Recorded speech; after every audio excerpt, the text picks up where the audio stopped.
neste domingo, o quarto da Páscoa, porque o tempo da Páscoa se prolonga ao longo de várias semanas. Já falei um dia aqui, Promundão que está aí terminou dia 20 de abril, domingo da Páscoa, deram chocolates e tal, mas para nós não, são 50 dias até atingir o auge em Pentecostes. Por isso que durante 50 dias ficará acesa essa vela grande que se chama Círio Pascal. Toda vela traz luz.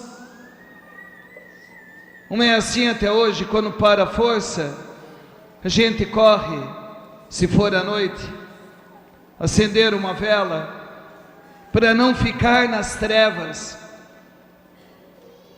Então nós também temos esta vela, que ilumina, mas é uma vela bem grande, porque é a majestade de Jesus Cristo. E interessante, de que em todo o tempo pascal, nós vamos vendo nos Atos dos Apóstolos, na primeira leitura da missa, não somente as curas, os milagres, os sinais, os prodígios que os apóstolos realizam. Assim como Jesus ressuscitava os mortos, os apóstolos ressuscitam.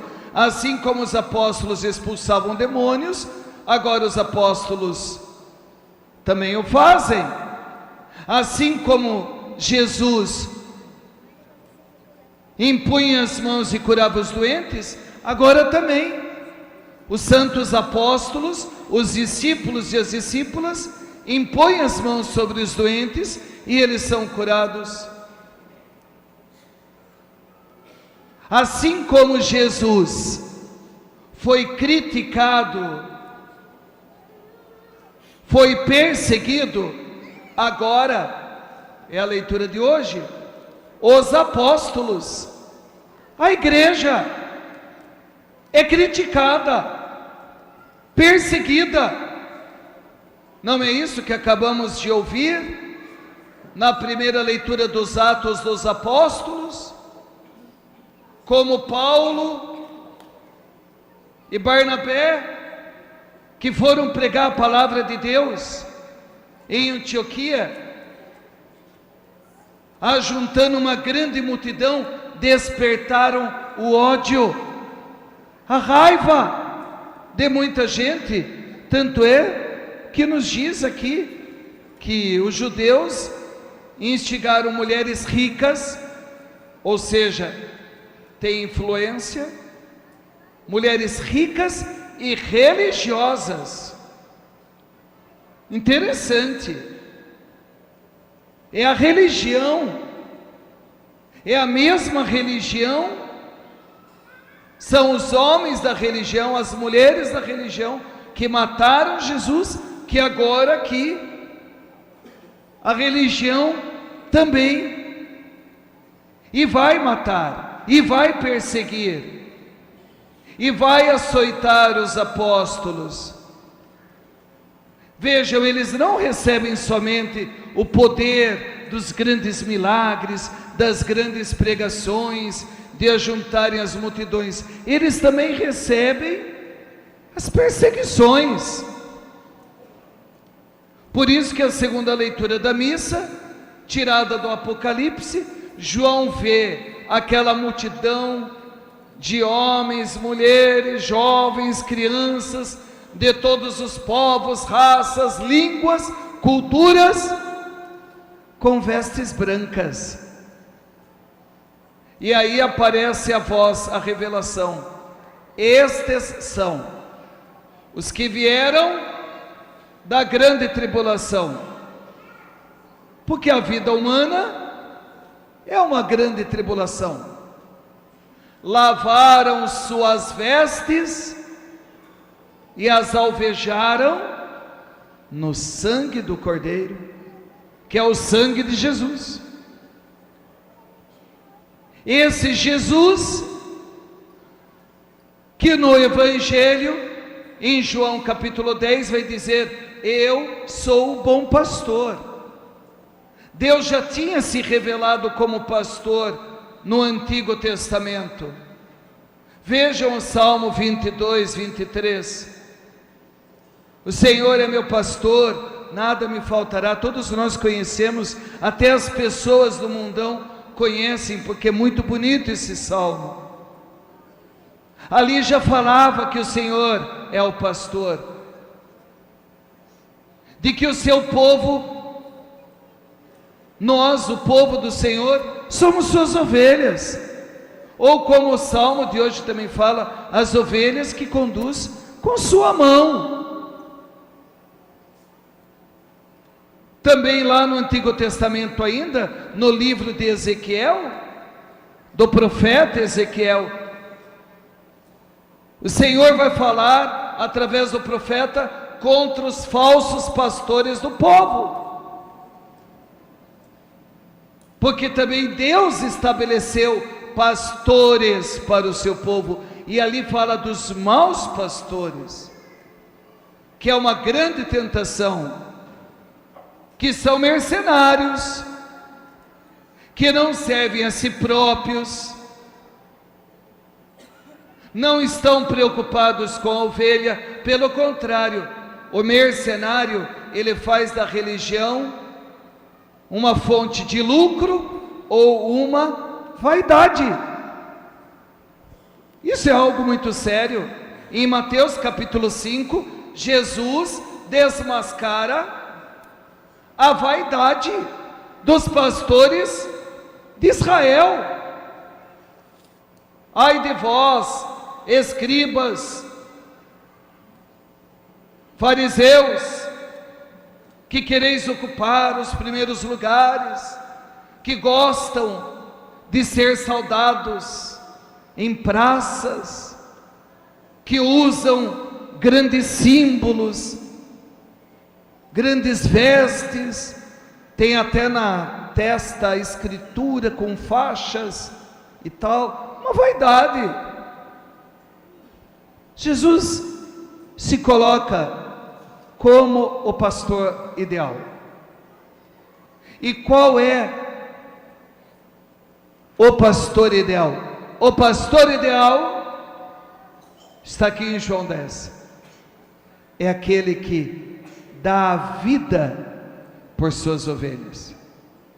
É aquele que se entrega pelo rebanho. É aquele que se consome pelo seu povo, que é o seu rebanho, que dá a vida. Por isso que hoje também é o Dia Mundial de Oração pelas Vocações, porque nós temos que pedir a Deus que Ele envie à igreja bons pastores. Nós temos que pedir: dai santos pastores à vossa igreja, que queiram servir, porque o que caracteriza o pastor é o serviço, não é o destaque. Interessante, Deus nos deu agora um bom pastor também. Aliás, a nossa geração tem sido abençoada nos últimos 150 anos com grandes papas. Nem sempre foi assim. Nem sempre a igreja teve uma série de tantos papas santos. A cada papado que passa o tempo, mais santos, mais de Deus. Agora o Papa Leão, que por sinal disse para os bispos: vocês não foram eleitos para estarem num palácio, uma mentalidade palaciana, como era na Idade Média, onde os bispos eram príncipes da igreja. Não. Nós não queremos príncipes. Eu acho bonito. Não, nós não queremos príncipes. O povo não precisa de príncipes. A igreja não precisa de príncipes. A igreja precisa de pastores. Pastores que cuidem as feridas, porque as pessoas estão machucadas. As pessoas da igreja estão machucadas, mas quem está fora da igreja também está muito machucado, está muito ferido.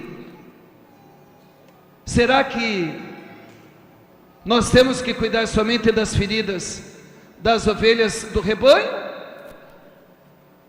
Ou o bom pastor é aquele que cuida do seu rebanho, mas ele vai além. Como disse Jesus, eu tenho ovelhas que não são desse rebanho. Lógico, chegará uma hora que haverá um só rebanho, um só pastor, mas existe, é essa a dimensão. Por isso que tem gente que não entende, porque o Papa também fala, dialoga com os muçulmanos, com os judeus, com outras religiões, porque as pessoas têm um problema, a cabecinha é pequena, né? A cabeça dela é formada pela rede social, tudo que ela acredita só está no Zap, ou no Instagram, no Facebook, então ela é medíocre, a cabeça dela, toma cuidado, você acha que tudo que você ouve ali é verdade, nós temos que aprender que não é assim, mas que bom que você está aqui e pode ter as homilias, a formação correta. Lógico que a primeira missão, por exemplo, do Papa é cuidar dos 1,4 bilhões de católicos, lógico, mas ele também é pastor dos outros 6 bilhões do planeta, quase 6 bilhões restantes, ele é pastor, são ovelhas também, que estão machucadas, feridas, as pessoas estão feridas, nós estamos feridos, todos nós, é um processo, não? O mundo atual é estressante, é desgastante, as relações humanas são desgastantes, precisamos do cuidado de Jesus, Jesus que nunca foi um príncipe, Jesus que foi alguém que colocou o avental para servir, ele mesmo disse, eu não vim para ser servido, eu vim para servir e dar a vida. Já viram os filmes que os monarcas não dão a vida? Os príncipes não dão a vida, eles mandam os outros lá para a batalha, eles ficam lá no castelo, morrem de velhice, em almofadas. É diferente esse reino de Jesus. Então, nesta festa do bom pastor, nós devemos ter um duplo olhar. Olhar para Jesus, que é o nosso pastor, é o pastor das almas, é o pastor que deu esta prova de amor, ele morreu por toda a humanidade, ele morreu por todo o rebanho, todo ser humano é ovelha dele. Talvez nem saiba, nem conheça, mas Jesus é o bom pastor. Ele mesmo disse aqui em João 10, eu sou o bom pastor. E o bom pastor, ele dá a vida. Então, um duplo olhar, Jesus e os pastores estabelecidos aqui na história, quer na sua igreja, queira até em outros ambientes familiares e tal, os pastores. E ele faz essa promessa em Ezequiel: eu vou dar pastores segundo o meu coração. Então, o mercenário, ele não dá vida, ele está preocupado com a aparência, com a vaidade da religião. O bom pastor a gente identifica dando a vida. E como nós temos visto os nossos papas dando a vida. Vejam o Papa Francisco no dia 20 de abril, na Páscoa, ele nem conseguia mais falar direito. Que judiação, um homem que foi se consumindo, desgastando pela igreja. Vejam o Papa João Paulo II também, que teve muito cedo o mal de Parkinson, a dificuldade. A última aparição de São João Paulo II, ele na janela do Vaticano, ele faz assim com a mão, não sai mais voz, só uma baba. Poucos dias depois já morreu. Alguém que se consumiu pela igreja. Olha que lindo, que coisa bonita, que testemunho. Eu já vi tantos padres desde a minha infância que se consumiram pela igreja, que deram a vida, foram se dando, se desgastando, se gastando. Ali onde eu frequentava, que ali nasci no centro, na catedral, me lembro quantas vezes eu vi o Padre Mauro, Monsenhor Mauro Valini, não? Padre Mauro, ele tinha um problema de diabetes muito alta, também o pé diabético. Quantas vezes eu vi esse homem indo celebrar missas nos retiros, mancando de dor, era difícil para ele, mas a gente viu um homem se consumindo. O Padre João Santucci lá também, estou falando da minha realidade, que eu vi, magrinho, dedicado, né? Não dirigia, ia a pé, olha, era difícil o dia que ele não ia na Santa Casa, algum hospital, visitar os doentes, se doando, né? Esse é o sinal. Eu quero agradecer muito a Deus por tantos pastores que vemos na nossa igreja, que se gastam, se doam ao rebanho. A todos eles uma salva de palmas. A todos eles uma grande salva de palmas.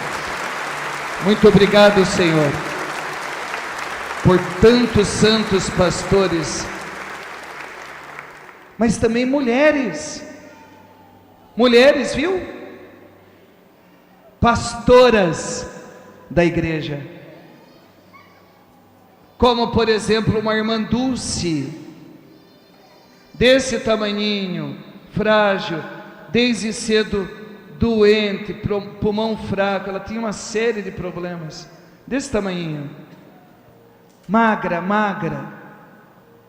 fez do galinheiro do convento o maior hospital do Nordeste, e ali ela foi se definhando, coloca depois na sua casa no Google, os últimos meses dela na cama, até o Papa João Paulo II a visitou, quando esteve no Brasil, ela ali na cama, em frangalhos, que coisa linda, uma Madre Teresa de Calcutá, que deu a sua vida, tantos leigos e leigas, que são pastores pela ordem do batismo, porque todos vocês também são pastores e pastoras em uma outra dimensão. Deus confiou a vocês ovelhas. Por exemplo, se você tem um filho, uma filha, o teu filho, a tua filha é a tua ovelha, é a ovelha que Jesus deu. Você tem que apacentar o rebanho da tua casa. Se Deus te colocou como leigo e leiga em um lugar onde outras pessoas dependem de você, cuide delas como se fossem tuas ovelhas. Ou pode ser um vizinho, pode ser um parente. Deus coloca também na sua vida, presta atenção, não é só padre não, Deus coloca também na sua vida pessoas, ovelhas, para que você cuide delas. Então cuide bem. Não adianta ter só língua afiada para falar mal, para criticar, para contestar. Se os outros não fazem, faça você. Se os outros não são generosos, seja você. E eu vi tantas mães, hein? Hoje é dia das mães, estamos rezando pelas mães. Quantas mães deram a vida pelas ovelhinhas da sua casa, se consumiram numa doação linda de dedicação aos filhos. Que nós todos, ministros ordenados e povo de Deus, aprendamos a cuidar das ovelhas como Jesus, o bom pastor, em nome do Pai, do Filho e do Espírito Santo.